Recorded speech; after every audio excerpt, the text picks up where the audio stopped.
All right, ladies and gentlemen, boys and girls, children of all ages, fellow Pandemonium travelers, this is Seattle Pandemonium Shutdown Day 284, I think, by my count, if I can count.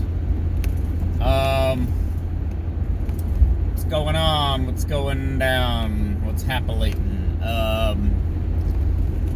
Nonsense? I don't know.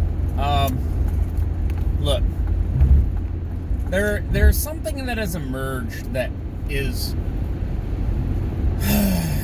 it's really irritating, basically.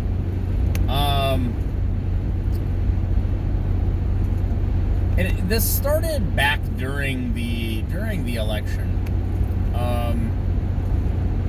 You had the media. And when I say media, I mean your core, your mainstream, your horse stream media with your ABC, CBS, NBC, and then eventually, I guess Fox News even, like softballing Joe Biden and Kamala Harris, softballing both of them. Late night hosts, daily news shows, just softballing. And now it continues. And this is one of these things where, so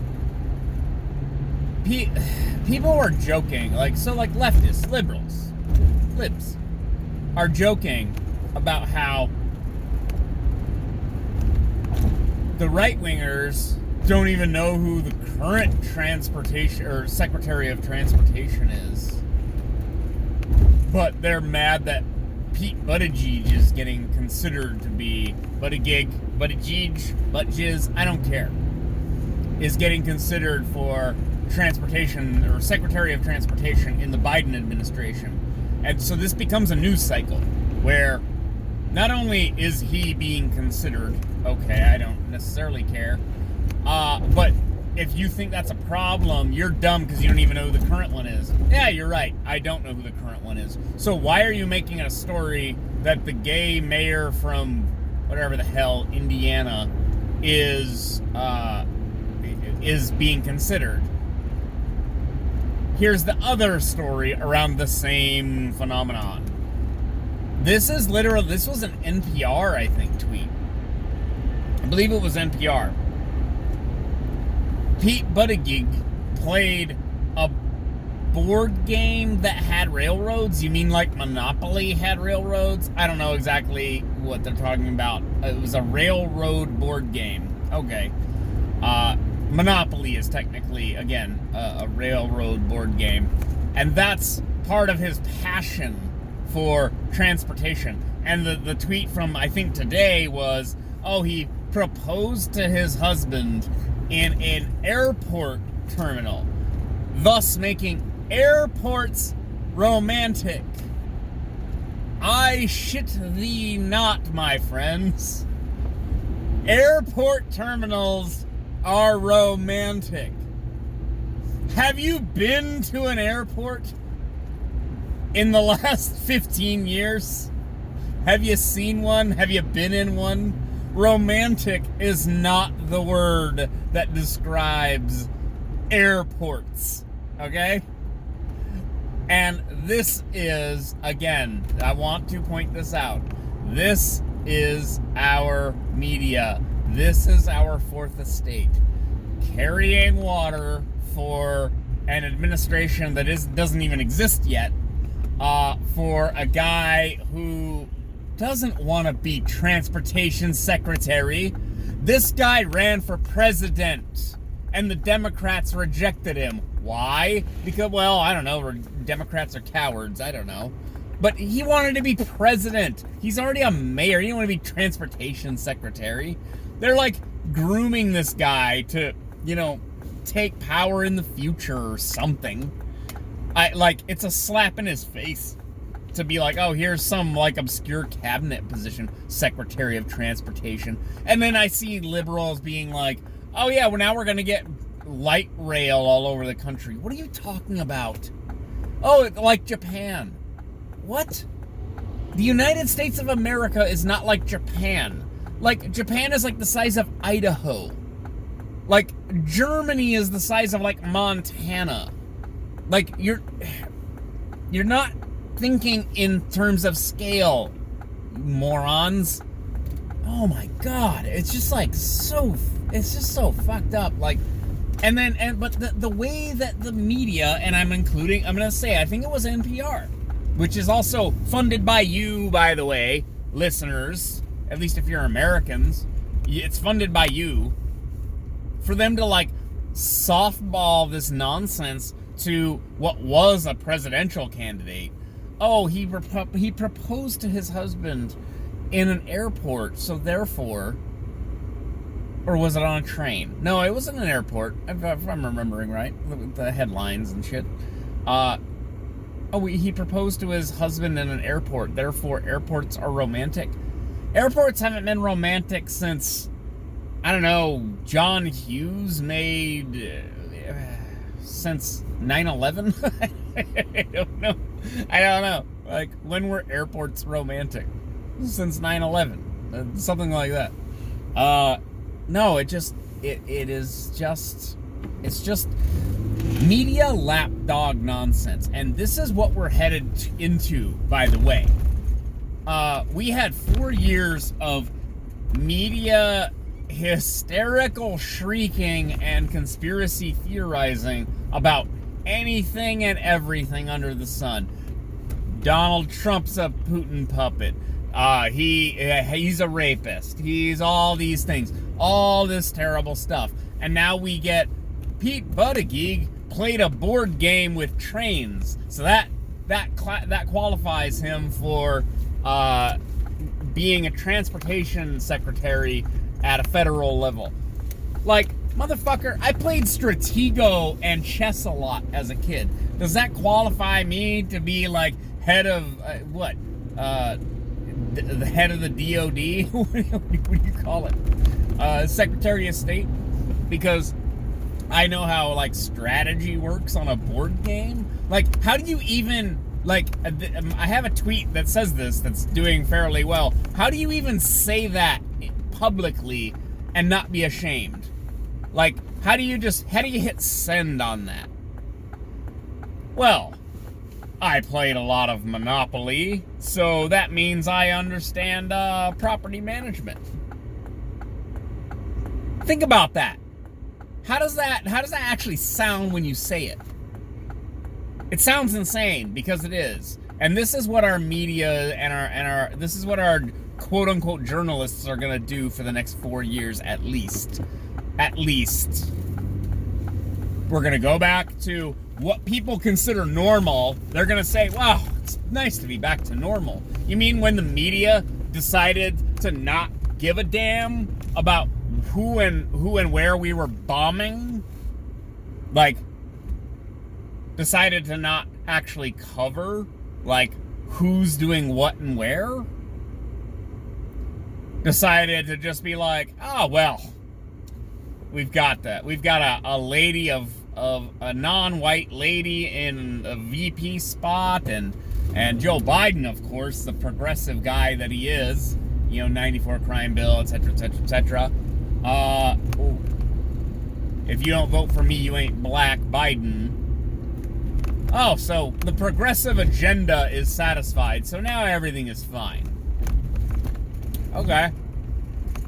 So we're gonna go back to sleep. The media, everything got so woke that the media decided to go back to sleep. They're like, everyone's woke now. We don't need to be here. We can just go back to sleep. I mean, that's what's happening. Quote unquote fourth estate is supposed to be a bulwark, I'll say it again, bulwark against exactly this kind of corruption and nonsense and malfeasance on the part of our quote-unquote leadership class. And that's not what's going to happen. Every single layer, like every layer of criticism that Trump got over the last 4 years, the media is going to go to sleep. Go to sleep on with Biden-Harris. Harris-Biden. The Democrats didn't even want her, by the way. They didn't want Buttigieg either. Resulted in this. And, by the way, the Republicans, conservatives, are not going... Dude, you should have just crossed the street, bro. Oh, my goodness. I didn't have that in frame. You can't see this. This guy gave up on crossing the street. Just cross the street.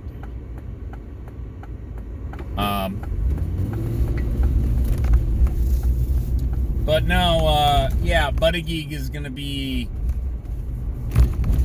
Pete Buttigieg is going to be Secretary of Transportation or some nonsense. This isn't news. Like, it's like it's only... They're making it news because you know who this guy is. He was in the primaries, and now he has a cabinet position, and he's gay, and that's a big deal. Except, what is it? Richard Grenell was foreign ambassador, was he ambassador to Germany, and then Trump made him like, what is it? Secretary of... He put him in his cabinet somewhere. Rick Grenell. He's a gay guy. Gave him some kind of medal or something. Maybe that was a meme. Was that a meme? I might have made the meme. I can't even remember. But no, like, he's not the first openly gay person in a cabinet or in government or whatever. This is media nonsense, and they get away with it because there's still enough people who just consume news on a normal time cycle. Like, they consume news and media in the way that that you're meant to, in a way that is highly beneficial to our ruling class, which is like once a day you check in with the news. Maybe you see an article or something on, your social media. But for the most part, they massage news narratives so that you think things are under control or under some kind of control. And I know how conspiratorial that sounds, and I need to be careful when I say things like that. But it's highly beneficial to generally everyone, really. That's the thing. It's highly beneficial to generally everyone to have these orderly news narratives that all right, off you go then. Oh God. Now you should not be crossing the street right now, you idiot. Run him over, Toyota. He'll learn a lesson. In some sense, I've had it. I know some of you know that I've had it, but in some capacity, I've absolutely had it with a lot of people. But yeah, our media is about to go back to sleep.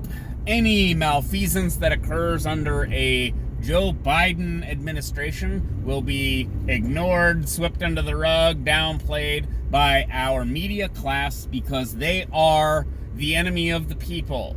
They do not exist to inform you and relate real information to you. That's not why they exist. The reason they exist is to enrich the ruling class and grant our government permission to do things that powerful people want our government to grant us permission to do. That will be proven. I will timestamp this, and like other people have already said, we will start new wars like a year from now. Go ahead and timestamp it. Quote me on this. Like a year from now, we will start a new war with some country in the Middle East or North Africa, specifically, maybe East Africa. Let's get creative. By this time next year. So in 2021, by the end of 2021, we will be in a new war. Let's timestamp that. I'm going to put my credibility on the line here and say that. All right. That's enough from me for Thursday? I'll talk to you guys later. Bye.